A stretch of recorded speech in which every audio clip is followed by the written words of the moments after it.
जज साहब ने कहा कि जिस तरीके से ईडी को मिसयूज करके भाजपा के लोग उसको ऐसा टूल बनाया, वो भी सिर्फ विपक्षियों के लिए, तो under section 3 of money laundering act, जिसके तहत जज साहब ने कहा कि ये इलीगल माना गया है। आज का दिन बहुत ऐतिहासिक दिन है कि जो कांग्रेस पार्टी के नेताओं पर एक झूठी मनगढ़ंत एक कंप्लेंट की गई थी एक प्राइवेट आदमी के द्वारा, कोर्ट ने उसको कहा कि नहीं, कोर्ट किसी भी प्राइवेट आदमी को नहीं सुनेगा। ये मैं कहना चाहता हूँ।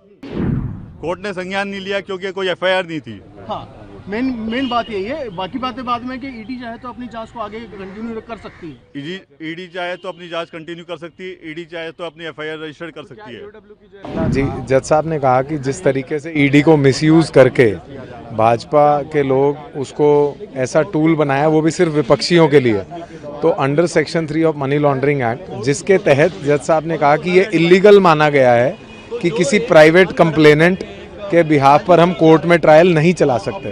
तो इसीलिए जज साहब ने कॉग्निजेंस नहीं लिया और फर्दर ईडी को ऑर्डर्स किए हैं कि ईडी अकेले ही क्यों इस केस पे इन्होंने कार्रवाई की। सीबीआई और तमाम डिपार्टमेंट्स हैं जिन लोगों ने इस पर कोई एफआईआर नहीं की, तो ये बेबुनियाद और बेसलेस माना गया। इस वजह से कोर्ट ने इसका कॉग्निजेंस नहीं लिया और ईडी को फर्दर आदेश किए हैं कि 16 जनवरी की अगली तारीख पे अगर आप कोई सबमिशंस करना चाहते हैं तो आप करें। और ईओडब्ल्यू के केस में इंफॉर्मेशन अलाउ किया और इसमें कॉग्निजेंस लेने से मना कर दिया। फ्रेश जो एफआईआर ईओडब्ल्यू ने की है, इस चार्जशीट के मद्देनजर या उसके संदर्भ में उस पर कोई भी उसका संज्ञान लेने से भी मना कर दिया कि ये प्रीमेच्योर स्टेज होगा। अगर उसके बारे में कुछ कहा जाए। बिल्कुल बिना ट्रायल के अगर हम किसी चीज़ को एडवांस, तो वो टोटली पॉलिटिकल हो जाता है। तो ये एक पॉलिटिकल केस के तहत इसको देखा गया और प्राइवेट कंप्लेनेंट को इलीगल माना गया under section 3 of money laundering act, कि इस पर केस में मतलब इस केस में कोई दम ही नहीं बचा। It was totally baseless. देखिए, निश्चित तौर पर आज कोर्ट ने एक बहुत ऐतिहासिक फैसला दिया है कि कोई भी प्राइवेट आदमी किसी के ऊपर इस तरह के लांछन नहीं लगा सकता, और इसलिए उसको जो सुब्रमण्यम स्वामी ने जो कंप्लेंट की थी उसको नल एंड वाइड माना है और इसके लिए ढोल की पोल खुली है। यही मैं कहना चाह रहा हूँ। सर, कोर्ट ने अपनी जो ऑरल जो प्रोनाउंसमेंट था उसमें कहा कि सीबीआई ने इस मामले में कोई भी केस दर्ज नहीं करा, इस वजह से ईडी को जो है कंप्लेंट के आधार पे अपना प्रोसिक्यूशन स्टार्ट करना पड़ा। क्या बात थी सर जो जज साहब ने बोली?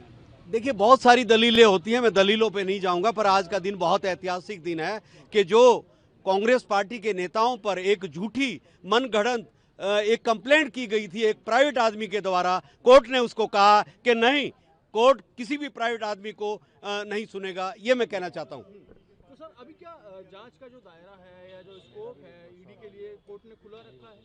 आज के दिन की बात मैं यही कहना चाहता हूं कि न्याय मिला है और इस न्याय के ऊपर हम यही कहना चाहेंगे कि आज भी देश में न्याय जिंदा है। आज जो ऑनरेबल कोर्ट ने ये जो फैसला दिया है, इसमें यही क्या है कि जो सुब्रमण्यम स्वामी जी ने जो कंप्लेंट करी थी उसके बेस पे ईडी ने कोई एफआईआर रजिस्टर नहीं करी, तो इसलिए ये मेरिट पे अभी टच नहीं किया है। ईडी चाहे तो इन्वेस्टिगेशन जारी रख सकती है, इसमें एफआईआर दर्ज कर सकती है। सर, जो आज मूल बात है, द मेन डिसीजन जो कोर्ट ने दिया है, court has declined to take cognizance of the ED's prosecution complaint. What is that correct?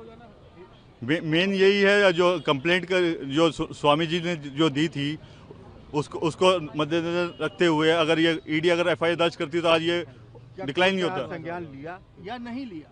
Court ने संज्ञान नहीं लिया क्योंकि कोई एफआईआर नहीं थी। हाँ, मेन बात यही है। बाकी बातें बाद में कि ईडी चाहे तो अपनी जांच को आगे कंटिन्यू कर सकती है। ईडी चाहे तो अपनी जांच कंटिन्यू कर सकती है, ईडी चाहे तो अपनी एफआईआर रजिस्टर कर सकती है। ईओडब्ल्यू की जो एफआईआर जो फ्रेश रजिस्टर हुई है उसको बेसिस बना के भी ईडी प्रोब आगे ईडी स्वतंत्र है, ईडी को कोई रोक नहीं है कोर्ट की तरफ से। ईडी चाहे जो है वो कर सकती है फर्दर इन्वेस्टिगेशन।